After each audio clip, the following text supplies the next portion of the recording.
ကိုတိုင်းနေအများကြီးတိုင်းပြီးတော့မှချုပ်ထွက်လာတဲ့မြန်မာဝတ်စုံတစ်စုံကိုချုပ်ခ1000ခွဲ2000ခွဲဒီလောက်ပဲရနေသေးတာလားမြန်မာဝတ်စုံချုပ်တဲ့ချိန်မှာဆိုကိုတိုင်းနေအများကြီးတိုင်းရတယ်ကိုတိုင်းဖို့အချိန်ပေးရတယ်ကိုတိုင်းမရှိဘူးဆိုရင်တပည့်တွေကိုတိုင်းခိုင်းလို့မရဘူးစိတ်ချလို့မရဘူး customer အထည်ကိုလက်ခံတဲ့အချိန်မှာဒီကိုတိုင်းအဆင့်ကိုကြော်ဖြတ်ချင်သလား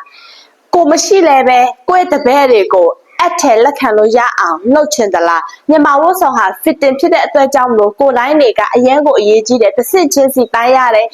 အစင်မပြေဘူးဆိုရင်ကိုတိုင်းလွဲသွားတာနဲ့ပတန်လဲလွဲပြီးညက်တာချုပ်တာဘလောက်တော့အဲ့ဒီနေရာမှာတင်လွဲသွားပြီတစ်ချက်ကိုတိုင်းလဲအရင်တော့က customer အထည်တွေကိုလက်ခံလာတဲ့အချိန်မှာဆိုရင်ကိုတိုင်းကိုတိတိကျကျတိုင်းတယ်မှန်ကန်အောင်တိုင်းတယ်အများကြီးတိုင်းရတယ်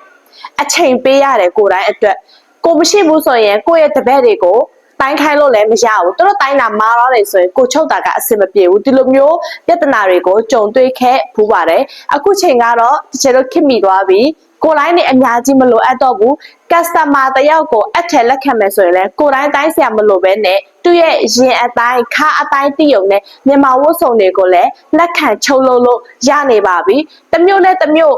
မြို့ချင်းမတူပေမဲ့လည်းအထည်ကိုလက်ခံလို့ရတဲ့ခစ်ကိုရောက်နေပါပြီရင်ခါနှမျိုးတည်ုံနဲ့သူ့ရဲ့ site က small လား medium လား large လား XL လားနော် site ကိုတိသွားယုံနဲ့တချေတော့ကသူ့ရဲ့ကိုတိုင်းကိုမလိုတော့ဘူးကိုယ့်စီမှာရှိတဲ့ site ချက်နဲ့တခါတည်းတန်းပြီးတော့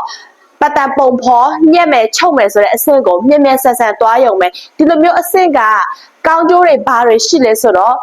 တစုံကို1000ခွဲပဲရတယ်ဆိုရင်ခါတိုင်းတစ်ချက်တော့1 set ချုပ်တဲ့ချိန်မှာတရက်မှာတစ်စုံပဲပြီးရဆိုတရက်ကို1000ခွဲပဲရမယ်တရက်မှာ2စုံပြီးရဆိုတရက်ကို3000ရမယ်ဒါ1000ခွဲနဲ့ပဲတွက်ပြထားတယ်ကို2000ခွဲနှုန်းနဲ့ရတယ်ဆိုရင်တရက်မှာ2စုံပြီးရဆိုရင်တရက်မှာဝင်ငွေက9000ရှိသွားပြီ